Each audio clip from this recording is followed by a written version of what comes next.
అమాయకుడైన వ్యక్తి. ఈ వ్యక్తి ఒక సాధారణ ఉద్యోగస్తుడు.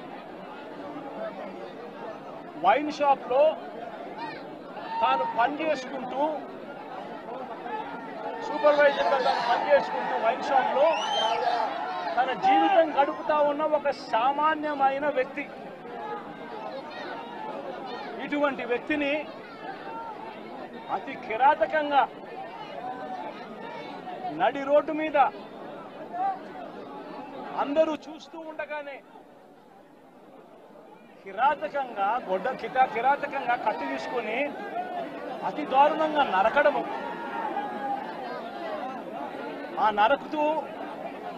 నరుకుతూ వైఎస్ఆర్ కాంగ్రెస్ పార్టీకి సంబంధించిన సానుభూతి పరులందరినీ కూడా ఈ మాదిరిగా మేము నరుకుతాము అని చెప్పి రాష్ట్ర వ్యాప్తంగా ఒక మెసేజ్ పంపించడం కోసం అతి కిరాతకంగా నడి రోడ్డు మీద ఒక వ్యక్తిని నరుకుతారు. ఎంతటి దారుణంగా ఉంది అంటే పోలీసు వ్యవస్థ వీళ్ళదే. ఇదే ఈనాడు, ఇదే ఆంధ్రజ్యోతి, ఇదే టీవీ5 వీళ్ళందరూ కూడా పత్రికల ముసుగులో వీళ్ళు కూడా ఏ స్థాయికి దిగజారిపోయారో ఒక్కసారి గమనించమని అడుగుతా ఉన్నా. ఈనాడులో ఈరోజు నిన్ననో ఒక స్టోరీ. అప్పుడెప్పుడో మోటార్ బైక్ అట కాలిందట. ఆ మోటార్ బైక్ అనే వ్యక్తి కాల్చింది. ఆ మోటార్ బైక్ అనే వ్యక్తి ఈ జిలాని, ఇదే మోటార్ బైకు, అది వైఎస్ఆర్సీపీ వాళ్ళు కాల్చారట. అందుకనే 2 ఏళ్ల తర్వాత ఇది జరిగిందట అని చెప్పి ఒక దిక్కుమాలిన అబద్ధం చెప్తా ఉన్నారు. నిజంగా వీళ్ళు పత్రికలా, వీళ్ళు ఏమైనా పేపర్లా, టీవీలా? నిజంగా వీళ్ళంతా కూడా సిగ్గుతో తలంచుకోవాలి వీళ్ళు చేస్తా ఉన్న దుష్ప్రచారాలకు, అబద్ధాలకు. ఇలా చూస్తే ఆ మోటార్ బైక్ ఎవరిది అని అంటే, ఆ మోటార్ బైక్ జిలాంది కాదు. ఆ మోటార్ బైక్ ఆసిఫ్ అనే వైఎస్ఆర్సీపీకి సంబంధించిన వ్యక్తిది.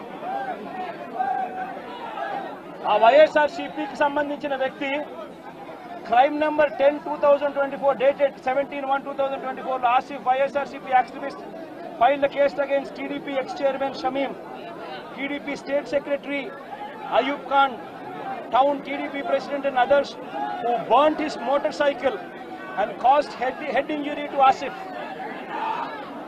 ఆసిఫ్ మోటార్ బైక్ను వాళ్ళు కాల్చి ఆసిఫ్ను గాయపరిచి, ఆ గాయపరిచిన కేసును ఆసిఫ్ 17/1/2024లో కేసు పెట్టి క్రైమ్ నెంబర్ కూడా 10/2024 డేటెడ్ అని చెప్పి క్రైమ్ నెంబర్ కూడా రిజిస్టర్ అయింది. ఆ ఫోటో తీసి ఎప్పుడో జరిగిందని చెప్పి చూపించి, ఆ కేసు మోటార్ బైక్ కేసు అప్పట్లో పోలీసులు తీసుకోలేదు అని చెప్పి మళ్ళీ పోలీసుల మీద కూడా ఒక తప్పుడు ప్రచారం మళ్ళీ పోలీసుల మీద కూడా వేసి, అసలు జరిగిన ఇన్సిడెంట్ ఎప్పుడు అని అంటే ఇది 17/1/2024 జరిగినది. ఎవరి బైక్ నాకు కాలింది అని అంటే ఆసిఫ్ బైక్ కాలింది. ఆసిఫ్ ఎవరు అని అంటే వైఎస్ఆర్సీపీ మనిషి. చేసింది ఎవరు అని అంటే తెలుగుదేశం పార్టీకి సంబంధించిన Telugu Desam X chairman Shamim, Telugu Desam state secretary Ayub Khan. వీళ్ళంతా ఎంత దారుణంగా ఫ్యాక్ట్లను ట్విస్ట్ చేసి, ఎస్పీ అనే వ్యక్తి కొత్తగా వస్తాడు. వచ్చిన 3 రోజుల కిందటే ఎస్పీ వస్తాడు. ఎస్పీ వచ్చిన 3వ రోజు హత్య జరుగుతుంది. ఇన్సిడెంట్ జరిగిన గంటలోపే ఎస్పీ బయటకు వచ్చి, ఇది ఇద్దరు వ్యక్తిగత విషయాల వల్ల, వాళ్ళకున్న మధ్యలో ఉన్న గొడవల వల్ల ఒకరిని ఒకరు చంపుకున్నారు అని చెప్పి తప్పుడు మాటలు మాట్లాడుతూ అబద్ధాలు చెప్తా ఉన్నాడు. అందరికీ నమస్కారం. వినుకొండలో జరిగిన రషీద్ హత్య జలాని అనే ఒక యువకుడి చేతిలో జరిగింది. మాకున్నటువంటి ఇన్ఫర్మేషన్, అటు పోలీసు వారి ఇన్ఫర్మేషన్ ప్రకారం ఇవి పాత పగలు. వాళ్ళకి మధ్యలో జైలు పంపాడని ఒక అతను, అందుకని పగబట్టాడని ఇతను, అతన్ని నడిరోడ్డు మీద నరికి చంపారు. ఇది నిజంగా చాలా తప్పు, అది ఎవరు చేసినా సరే. కానీ మీరు దీనికి రాజకీయ రంగు పొలవటానికి ట్రై చేయకండి. మీరు ఫస్ట్ పాయింట్ వైసీపీ నేత జగన్మోహన్ రెడ్డి గారికి మర్యాదపూర్వకంగా చెప్పేది ఏంటంటే, ఇంతకాలం మీరు శవరాజకీయాలు చేసే ఎంత దూరం వచ్చారు. జనాలు మీరు చెప్పే మాటల్ని నమ్మటం ఎప్పుడో మానేశారు. ఖచ్చితంగా ఈ హత్యకి సంబంధించి మేము కూడా ఖండిస్తున్నాం. ఖచ్చితంగా ఎలాంటి వ్యక్తులైనా సరే, ఈ వెనకాల ఉన్న వాళ్ళు ఎవరినైనా సరే పట్టుకొని కోర్టుకు తీసుకెళ్లి శిక్షించాలని మేము కోరుకుంటున్నాం. అయితే ఇంకొక విషయం ఏంటంటే, గంజాయి ఇన్ఫ్లుయెన్స్ తో కూడా ఉండుంటది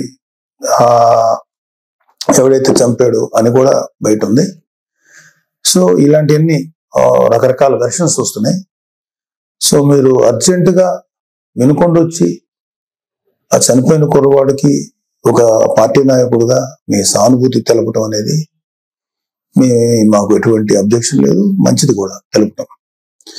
కాకపోతే మీరు దాన్ని రాజకీయ రంగు పోలిని ఇంకా గట్టిగా నెల 10 రోజులు కూడా కాకుండానే, ప్రభుత్వం ఏర్పాటు అవ్వకుండానే మీరు రకరకాల విమర్శలు చేసి అక్కడికి వెళ్ళి జగన్ అన్న పథకాలు, జగన్ మామ, ఇంకా ఎంతకాలం మీరు ఇలాంటి మాటలు మాట్లాడతారు?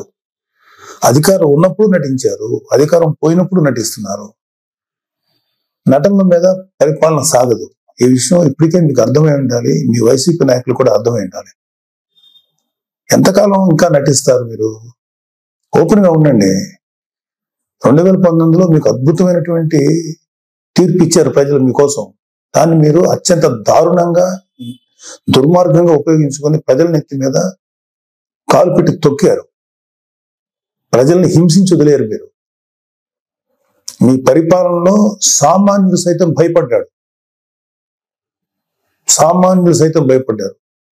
ప్రజల కోసం నిలబడిన కొంతమంది నాయకులు, కొంతమంది కార్యకర్తలు తప్ప ప్రతి ఒక్కరు భయపడ్డారు. ప్రతి వాళ్ళు భయపడ్డారు.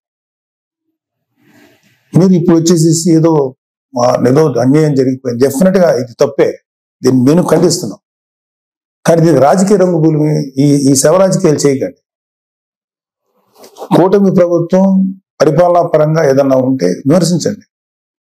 ఇంకా నెల కూడా కాకపోయినా సరే అది చేయలేదు, ఇది చేయలేదు అన్నారు. ఓకే, అది ఎలా చేయాలో మాకు తెలుసు.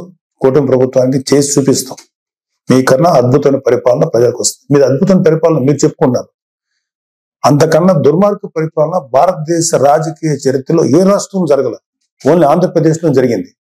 అలాంటి దుర్మార్గమైన పరిపాలన మీరు అందించారు.